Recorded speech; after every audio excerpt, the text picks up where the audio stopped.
छोड़ी नचनिया हमरा ठुमका सही ले छे दुनिया हई बंगाली हम छोड़ी नचनिया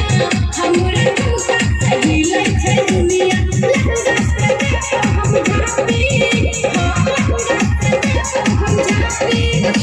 पे पूरी नचती नहीं दबोगे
ये नरम छिके गरम कर जाओ फड़क भाजे तो सारा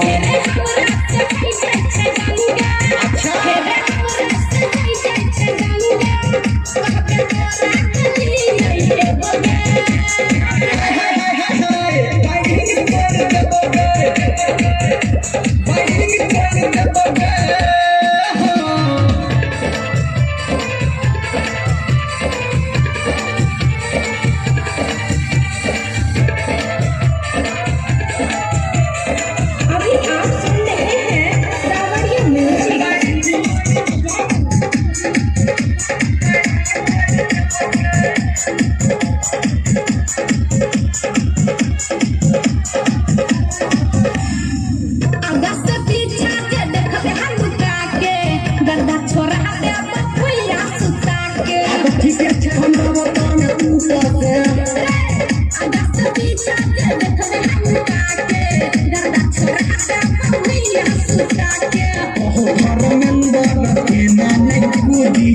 संजय गौतम से बात के पूछी अच्छा